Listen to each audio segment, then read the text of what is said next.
విష్ణువు యొక్క రెండవ అవతారమైన కూర్మావతారం ఎందుకు ఎత్తారు? దేవతలు రాక్షసులు ఎప్పుడు యుద్ధాలు చేస్తూనే ఉంటారు కదా, అలాంటి వారు సముద్ర మదనం కలిసి ఎందుకు చేశారు? సముద్ర మదనం ఎందుకు చేయవలసి వచ్చింది? అలా చేయడం వల్ల వారు ఏం పొందారు? సముద్ర మదనంలో ఏం బయటికి వచ్చాయి? ఎందుకని శ్రీహరి తాబేలు రూపంలో అవతారం పొందవలసి వచ్చింది? ఆ అవతారం సముద్ర మదనంలో ఎలా ఉపయోగపడింది? కూర్మావతారం గురించి ప్రతి చిన్న విషయం, సముద్ర మదనం వెనుక ఉన్న అసలు రహస్యం పూర్తిగా తెలుసుకోవాలంటే ఈ వీడియోని స్కిప్ చేయకుండా పూర్తిగా చూడండి. తర్వాత వచ్చే అవతారం గురించి నోటిఫికేషన్స్ రావాలంటే ఇప్పుడే లైక్ చేసి సబ్స్క్రైబ్ చేయడం మర్చిపోవద్దు. దశావతారాల్లో మొదటి అవతారమైన మత్స్యావతారం గురించి ఇప్పటికే వీడియో అప్లోడ్ చేశాను. ఆ శ్రీహరి మొదటి అవతారం గురించి తెలుసుకుంటే మీ ఇంట్లో ప్రశాంతత, సంతోషం ఎప్పుడూ ఉంటాయి. ఇప్పుడు మనం శ్రీ మహావిష్ణువు యొక్క రెండవ అవతారమైన విష్ణువు కూర్మావతారం గురించి తెలుసుకుందాం. అసలు సముద్ర మదనం ఎందుకు చేయవలసి వచ్చింది అంటే, ఒకసారి దుర్వాస మహర్షి తపస్సు చేస్తున్నప్పుడు ఒక విద్యాధారి ఆయనకు శ్రీ మహాలక్ష్మి అనుగ్రహంతో లభించిన దివ్య పుష్పమాలను సమర్పించింది. ఆ పుష్పమాల సాధారణమైనది కాదు, అది ఆ లక్ష్మీ కటాక్షానికి ప్రతీక. దుర్వాస మహర్షి ఆ మాలను ఆశీర్వాదంగా ఇంద్రదేవునికి ఇచ్చారు. ఇంద్రుడు అహంకారంతో దాన్ని గౌరవించలేదు. ఆ మాలను అగౌరవపరిచి తన ఏనుగు వాహనమైన ఐరావతం తలపై వేశారు. ఆ ఏనుగు ఆ మాలను నేలపై పడేసి తొక్కేసింది. ఇది చూసిన దుర్వాస మహర్షికి తీవ్ర కోపం వచ్చింది. అప్పుడు ఆయన, అహంకారం నీలో పెరిగింది, గౌరవం విలువ నీకు తెలియదు, నీ వైభవం, నీ శక్తి, నీ ఐశ్వర్యం అంతా నశించిపోతాయి. ఆ శాపం వెంటనే పనిచేసింది. దేవతల శక్తి తగ్గిపోయింది, స్వర్గలోకం బలహీనమయ్యింది. రాక్షసులు వారిపై గెలవడం ప్రారంభించారు. అప్పుడు భయపడిన దేవతలు శ్రీ మహావిష్ణువుని ప్రార్థించారు. అప్పుడు విష్ణువు, క్షీరసాగరాన్ని మదించండి, అక్కడ దాగి ఉన్న అమృతం వెలువడుతుంది. ఆ అమృతం సేవిస్తే మీకు మళ్ళీ శక్తి వస్తుంది. దానికోసం మీకు రాక్షసుల సహాయం అవసరమవుతుంది. కాబట్టి రాక్షసులతో స్నేహంగా ఉండండి అని చెప్తారు మహావిష్ణువు. దానికోసం దేవతలు రాక్షసులతో క్షీరసాగర మదనం వల్ల శుభం కలుగుతుందని రాక్షసులకు చెప్పారు. దానికోసం రాక్షసులు కూడా సముద్ర మదనానికి ఒప్పుకుంటారు. దేవతలు మరియు రాక్షసులు కలిసి క్షీరసాగర మదనాన్ని చెయ్యాలని నిర్ణయించుకుంటారు. సముద్రాన్ని మదించాలంటే ఒక పెద్ద స్థిరమైన పర్వతం కావాలి. అందుకే వారు మందర పర్వతాన్ని కవ్వంగా ఎంచుకుంటారు. అలాగే సముద్రాన్ని మదించడానికి ఒక బలమైన తాడు కూడా అవసరం.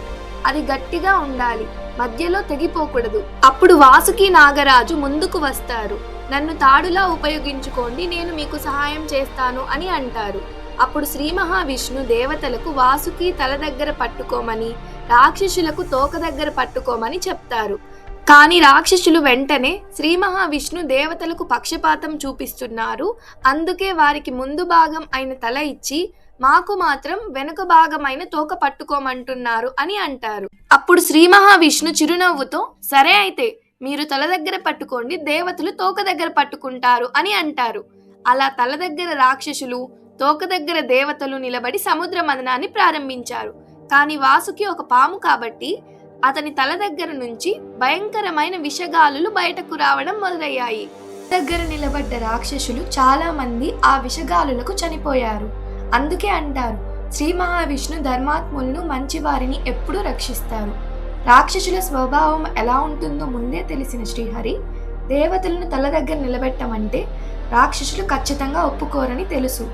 అందుకే శ్రీహరి అలా చేశారని రాక్షసులకి తరువాత అర్థమవుతుంది. ఇలా శ్రీహరి తన యుక్తితో దేవతలను రక్షించి రాక్షసులను వారి స్వభావం వల్ల వాళ్ళకి కష్టాలు కలిగేలా చేస్తారు.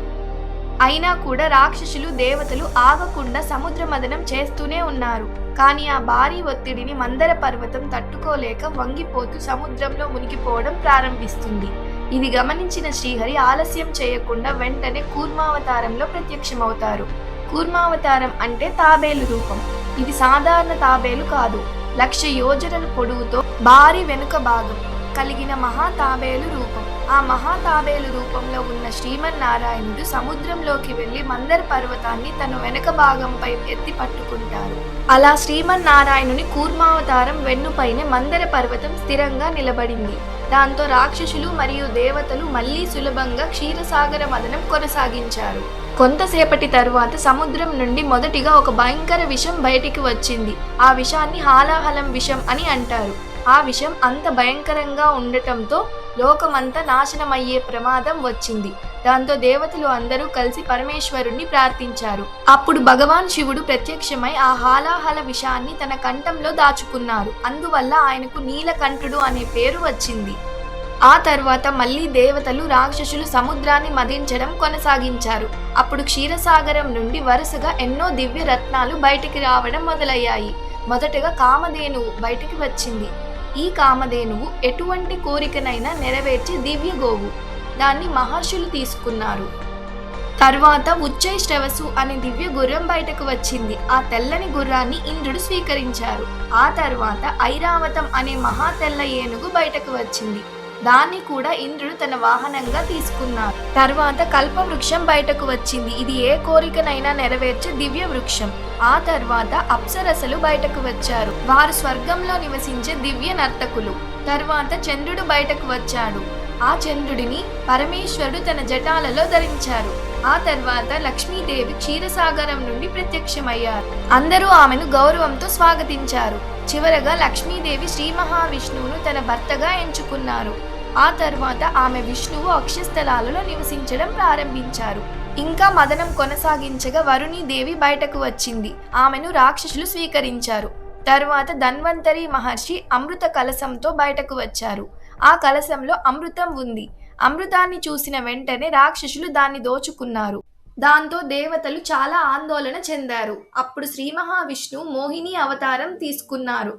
మోహిని రూపంలో వచ్చి రాక్షసులను మాయ చేసి అమృతాన్ని దేవతలకు మాత్రమే పంచారు. అలా దేవతలు అమృతం తాగి అమరులయ్యారు. ఈ విధంగా శ్రీ మహావిష్ణువు కూర్మావతారంతో దేవతలను రక్షించి సముద్ర మదనం విజయవంతం అయ్యేలా చేశారు. మన ఛానల్లో దశావతారాలు అన్ని అప్లోడ్ చేస్తున్నాము. నెక్స్ట్ అవతారం ఏంటో మీరు కమెంట్ సెక్షన్లో కమెంట్ చేయండి. సబ్స్క్రైబ్ చేయడం మర్చిపోకండి. లైక్ చేయండి. బెల్ ఐకాన్ క్లిక్ చేయండి.